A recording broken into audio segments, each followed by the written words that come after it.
Oke, sobat sekalian, welcome to my channel, yaitu FBS Channel Official. Jadi, sobat sekalian, suara saya mungkin agak tidak terlalu jelas ya, karena saya agak sedikit flu. Tapi pada video kali ini saya akan membahas terkait hukum tata negara. Jadi batasan pembahasan kali ini yaitu saya hanya akan mendeskripsikan sedikit tentang pengertian hukum tata negara dan kemudian ruang lingkup pengkajian hukum tata negara.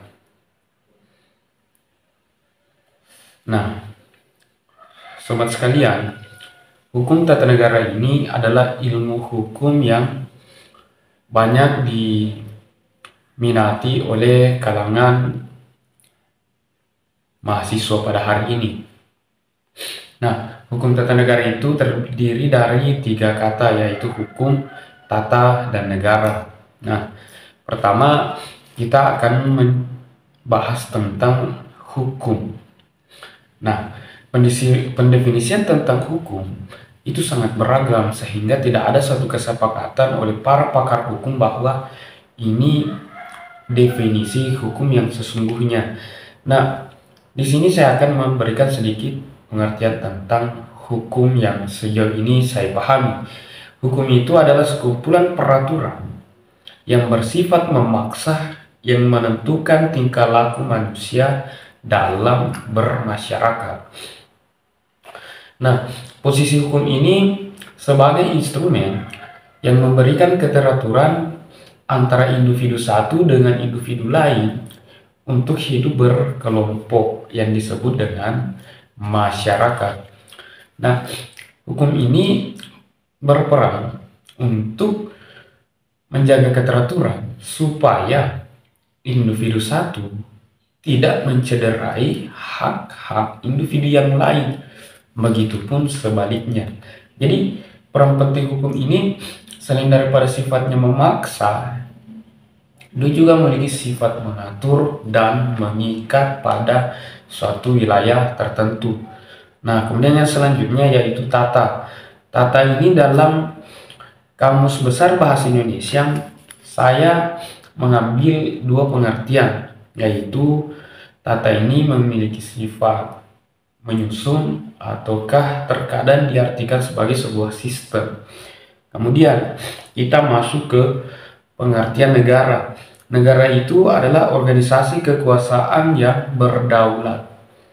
Nah, sekali lagi, negara itu adalah organisasi kekuasaan yang berdaulat dengan tata pemerintahan yang melaksanakan tata tertib atas orang-orang di daerah tersebut.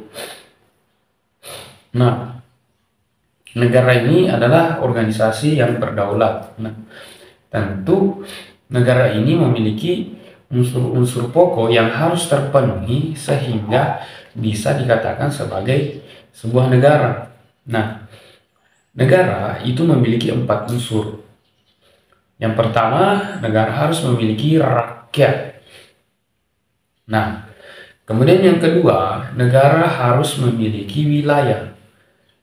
Wilayah ini adalah tempat di mana kemudian bernaung organisasi tersebut, di mana batasan wilayahnya. Nah, wilayah ini berperan penting untuk menjadi wadah proses aktivitas sistem pemerintahan. Kemudian pemerintah yang berdaulat. Nah, tentu ketika dikatakan sebagai organisasi kekuasaan yang berdaulat, tentu juga harus memiliki pemerintah yang berdaulat. Nah, selanjutnya pengakuan dari negara lain. Nah, pengakuan ini juga harus terdiri dari 2. Nah, pengakuan secara de facto, kemudian pengakuan secara de jure. Nah, selanjutnya kita akan membahas terkait ruang lingkup kajian hukum tata negara. Nah, ada beberapa sub pengkajian hukum tata negara.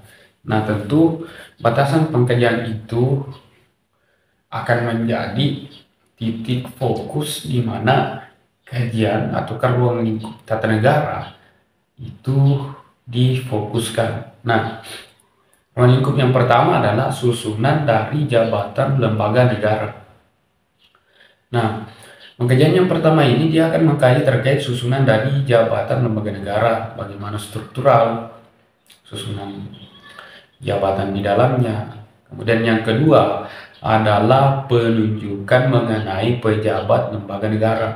Contoh semisal dalam Konstitusi Indonesia, kita kenal bahwa presiden itu diangkat ataukah disahkan ataukah dilakukan pemilihan umum untuk menentukan siapa yang akan menduduki pucuk pimpinan lembaga legislatif, bukan lembaga legislatif ya, lembaga eksekutif dalam negara.